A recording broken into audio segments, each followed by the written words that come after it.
Ce qui est certain, c'est que les choses ont beaucoup évolué. En son temps, c'était un peu un patron qui souvent décidait de faire du sponsoring, souvent pour des raisons assez irrationnelles, assez émotionnelles. Pas toujours en adéquation d'ailleurs entre le produit et l'événement ou le type de client potentiel par rapport à l'action soutenue. Mais ce qu'on a pu voir, c'est que l'émotion a quand même un élément déterminant, un rôle important à jouer. Parce qu'autrement, on met de la pub dans un journal. Un des points importants, c'est quand même la durée, de travailler dans la fidélité. C'est comme ça qu'il y a le meilleur retour sur investissement, finalement. L'autre, c'est l'aspect magie. Il y a la magie du spectacle, il y a la magie de l'éphémère, il y a le côté émotionnel de l'événement, qui évidemment n'a pas une valeur qui est pareille pour un sponsor qui a un produit directement sur place que pour un partenaire qui, lui, n'a qu'un service ou qu'une prestation qui est assez lointaine du projet. Donc, nous, en Apaleo, la chance d'avoir des sponsors fidèles, d'avoir plus de sponsors qui souhaiteraient participer que de places à disposition. Donc, on est dans une situation relativement privilégiée. Tout d'abord, sur les enjeux financiers, de nouveau, quelles sont les attentes ? Les attentes, elles sont devenues importantes puisque les budgets de sponsoring sont devenus conséquents. Donc, qui dit conséquence, dit regard sur ces budgets de manière beaucoup plus assidue par les financiers qui ont, eux, cette attente de retour sur investissement qui est naturellement, bien sûr, toujours un enjeu, mais qui n'est jamais mis comme une priorité au départ. Puisque l'enjeu, c'est que la présence de l'enseigne avec tout ce qu'elle veut véhiculer, de ce qu'elle porte, ce soit d'abord un enjeu de présence réussi.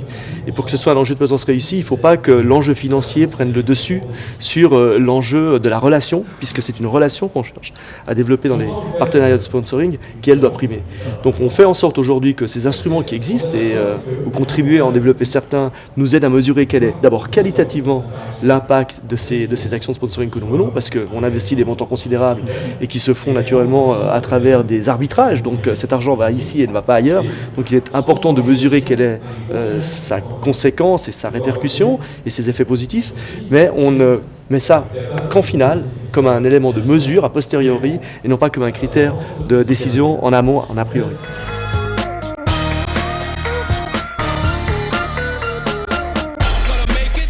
Donc le marketing pour nous rentre dans une approche globale qui est l'approche business analytique, qui nous permet de gérer en temps réel les millions d'informations, les états d'informations, parce que l'année dernière, l'industrie globale a généré plus de 1,8 zeta d'informations.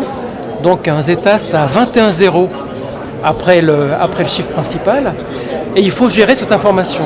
Donc pour nous, le marketing va maintenant, à cause de l'innovation du traitement des données, pouvoir traiter en temps réel l'ensemble des informations qui sont générées par nos clients à tous. Et le but, bien évidemment, est de mieux connaître nos clients. Les segmentations traditionnelles tombent et on peut se rendre compte qu'un client peut être à un instant T dans quelle case de segmentation, dans telle autre. Il faut le déceler pour pouvoir justement mettre en place la bonne stratégie marketing face à ce client-là. Alors on est connu pour quelqu'un de festif. On est tellement connu dans le sponsoring qu'on dit c'est celui qui fait les t-shirts. Alors qu'on fait plein d'autres trucs. Alors en fait, pour moi le sponsoring, c'est un moment festif. D'abord pour nos gens, ils sont tous invités, pour nos clients. Et puis on est là où il se passe quelque chose. En fait, on a une fonction, on habille les gens. Donc c'est naturel qu'on doit habiller les sponsoring. On doit aussi retrouver, on offre le staff, mais c'est des milliers de pièces. Marathon, c'est dizaines. En contrepartie, après il y a des ventes sur place, des fois il n'y en a pas.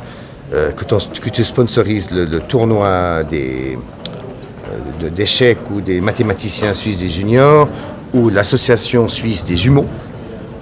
Parce qu'on a fait un t-shirt avec 2 têtes, Paul Gag. Alors on a envoyé l'association suisse des jumeaux, évidemment. La pêche, mais on allait jusqu'à 500-600 événements par jour. Énorme. Donc ça, c'est pour le sponsoring.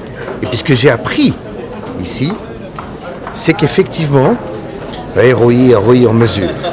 Mais si tu commences à mesurer trop, tu fais plus rien d'abord. Tu dis ouh là là. Et puis qu'il y a cette partie budget qui est honnête, mais il y a aussi d'autres parties un peu empathiques. Parce que mesurer, ça va bien à un moment donné, mais comme tu disais très bien, si les décideurs ou le patron n'aiment pas, il va dire votre théorie est fantastique, mais non, on n'y va pas.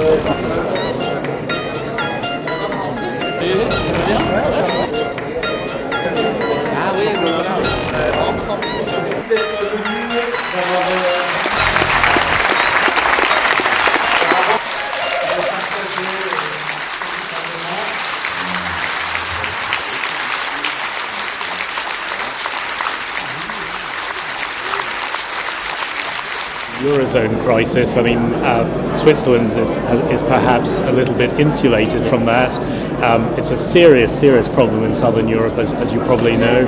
Events are being cancelled, sponsors are dropping out, and it's very hard to know without being an economist, and even if you were an economist, to know what's going to happen in the next 5 years. But certainly, I think the sponsorship market has hit a little bit of a roadblock, and it will be very interesting to see how and when it takes off again.